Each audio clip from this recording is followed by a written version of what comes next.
আজ Indian bike driving 3D গেমে Franklin giant Ironman হয়ে নিজের বাড়ি উড়িয়ে অন্য একটি শহরে নিয়ে যেতে চলেছে, কারণ আমাদের শহর ধ্বংস করতে আসছে কিং কয়ের গ্যাং। আরে ভাই, টিভি দিয়ে এটা কি খবর দেখাচ্ছে? ব্রেকিং নিউজ, ইন্ডিয়ার বাইক ড্রাইভিং 3D গেমে কিং কয়েং হামলা করেছে। আরে ভাই, টিভি দিয়ে এটা কি খবর দেখাচ্ছে? Breaking news, Indian bike driving 3D গেমে কিং কয়েং গ্যাং হামলা করতে আসছে। এই কারণে সবাই নিজেদের বাড়ি আর বিল্ডিং উড়িয়ে অন্য শহরে নিয়ে যাচ্ছে। গাইস, এটা কি টিভিতে কি খবর দেখাচ্ছিল যে আমাদের শহরে কিং কং হামলা করতে আসছে? আরে ইয়ার গাইস, এখন নিজের বাড়ি কিভাবে উঠাবো ভাই? এক মিনিট, আমি পুলিশ স্টেশনে যাচ্ছি, পুলিশদের কাছে জিজ্ঞাসা করি, হয়তো খবরটা ভুয়া হতে পারে, তাই তাড়াতাড়ি পুলিশ স্টেশনে যাই, দেখি তারা কি বলে। আরে ইয়ার গাইস, এটা কি? পুলিশ স্টেশনে তো হেলিকপ্টারের সঙ্গে দড়ি বেঁধে দিয়েছে। আর এটা কি? পুলিশ স্টেশনটাকেও তারা তুলে নিয়েছে আর সেটাকেও উড়িয়ে নিয়ে গেছে। তাহলে কি খবরটা সত্যি? আর এখানে একজন পুলিশ আছে, একটা কাজ করি, পুলিশের কাছে গিয়ে জিজ্ঞাসা করি খবরটা সত্যি নাকি ভুয়া। চলো ভাই, পুলিশের কাছেই জেনে নেই যে খবরটা সত্যি নাকি ফেক। আরে স্যার, আমরা পুলিশ স্টেশন উড়িয়ে কোথায় নিয়ে গেলে? কেন নিয়ে গেলে? আরে তোমার জানা নেই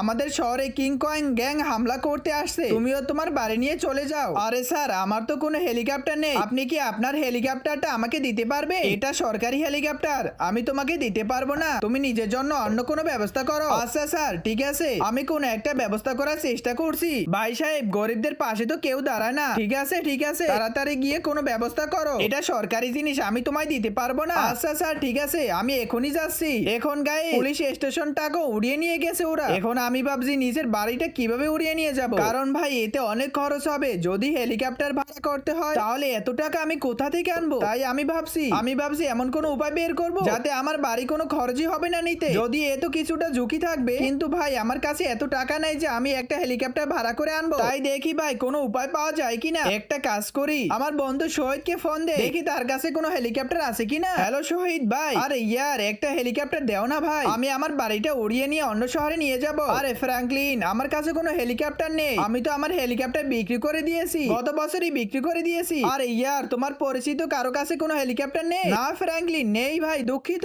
আমি কি করব বলো? তুমি অন্য কোনো উপায় তোমার বাড়ি সরিয়ে নাও, আমার কাছে কোনো ব্যবস্থা নেই। আচ্ছা ঠিক আছে ভাই। গাইস, সই তো না করে দিয়েছে, এখন আমি কি করব? একটা কাজ করে দেখে আমাকে এমন কোনো মিশন দেওয়া হয়েছে কিনা যার মাধ্যমে আমি আমার বাড়িটাকে উড়িয়ে নিয়ে যেতে পারি। এক মিনিট দেখি। ওকে ইয়ার গাইস, যদি আমি আয়রন ম্যান হয়ে যাই তাহলে তো আমি নিজেই আমার বাড়িটাকে উড়িয়ে নিয়ে অন্য শহরে নিয়ে যেতে পারবো। আমাকে আয়রন ম্যান হতে হবে। আমাকে আয়রন ম্যান হতে হলে পেট্রোল পাম্পের উপরে থাকা আয়রন ম্যানের স্যুটটা নিয়ে যেতে হবে। ওটা একটি জায়ান্ট আয়রন ম্যান স্যুট। স্যুটটা পরার পর আমিও জায়ান্ট আয়রন ম্যান হয়ে যাব। চলো ইয়ার, আর দেরি না করে তাড়াতাড়ি স্যুটটা আনতে যাই। ওকে গাইস, সেখানে যেতে হলে আমাকে একটা রাস্তা দিয়ে যেতে হবে। চলো দ্রুত আয়রন ম্যানের স্যুটটা আনতে যাই। পেট্রোল পাম্পের উপরে উঠতে হলে এখান থেকে একটা রাস্তা আছে, তবে ভাই রাস্তাটা একটু বিপজ্জনক, আমি এই পথ দিয়ে যাব, তাহলে সরাসরি পেট্রোল পাম্পের উপরে পৌঁছাবো। ভাই সাহেব, এই রাস্তাটা খুবই বিপজ্জনক, কিন্তু কি করা যাবে? আমি আর কি করতে পারি গাইস, আমাকে যেতেই হবে, কারণ আমার শহরে কিং কং পুরো গ্যাং আসতে চলেছে। গ্যাং মানে পুরো দল। ভাই এমন কি হয়েছে যে কিং কং আমাদের শহরে হামলা করতে আসছে? আর গাইস, আমি চাই না যে সবাই চলে যাক আর আমি এখানে একাই থেকে যাই, তারপর কিং কং এসে আমাকে খেয়ে ফেলে, তারপর খবরের মধ্যে দেখায় দেখুন কিং কং দল ফ্র্যাঙ্কলিনকে খেয়ে ফেলেছে, তাকে মেরে ফেলেছে। তাই গাইস, আমাকে দ্রুত এই মিশনটা সম্পূর্ণ করতে হবে। আর ইয়ার, সামনে কিছুই দেখা যাচ্ছে না, দেখছো ভাই এই মিশনটা খুবই বিপজ্জনক। ভাই সাহেব, এখানে এতগুলো ম্যাক্স প্লেয়ারের বাক্সের মতো জিনিস রাখা আছে, মানে অনেকগুলো স্পিড ব্রেকার বসানো হয়েছে। আচ্ছা ভাই, একটা কাজ করি, এভাবেই গাড়িটা চালাই, হয়তো এভাবেই পার হয়ে যেতে পারবো। ওকে ইয়ার, এখানে আমাকে এভাবেই গাড়ি চালাতে হবে, কারণ পিছনে কিছুই ঠিক মতো দেখা যাচ্ছে না। আরে ইয়ার, এখন এখান থেকে গাড়িটা কিভাবে বের করব? একটা কাজ করি, একটু ব্যাক নিয়ে এদিক দিয়ে কোনো রাস্তা আছে কিনা দেখি। না না না, এদিক দিয়ে কোনো রাস্তা নেই, আমাকে এই পথ দিয়ে যেতে হবে। গাড়িটাকে একটু একটু করে ঘুরিয়ে এগোতে হবে। চলো গাইস, কোনো সমস্যা নেই, আমি তো গাড়ি চালাতে বেশ ভালোই জানি। ওকে, অবশেষে এখানে চলে এসেছি, এখন এদিকে ঘোরানোর পালা, আমাকে এখানে যেতে হবে আর ওই কন্টেনারের উপরে উঠতে হবে। চলো ইয়ার, কোনো ব্যাপার না, কিং কং এর হাত থেকে বাঁচতে হলে আমাকে এটা করতেই হবে। আমার নিজের বাড়িটা খুব প্রিয় আর আমার জীবনেও খুব প্রিয়, ওগুলোর জন্য আমি সবকিছু করতে পারি, যদিও একটু একটু আঘাত লাগতেই পারে, তবু আমি এখান থেকে বের হয়ে যাব। ওকে ইয়ার, এই রাস্তাটা একটু বিপজ্জনক, কিন্তু আর কি করা যাবে, যেতেই হবে। ওকে, অবশেষে এখানে পৌঁছে গিয়েছি, চলো এবার এর উপরে উঠি। ভাই যে এই রাস্তাটা বানিয়েছে সে সত্যি অনেক বুদ্ধিমান ছিল। ওকে, এখন আমাকে এখান থেকে সরাসরি কন্টেনারের মধ্যে লাফ দিতে হবে যাতে আমি সরাসরি কন্টেনারের উপর পড়তে পারি। আর ইয়ার, একটু গতিতে আসতে হবে, পেছন থেকে থামো।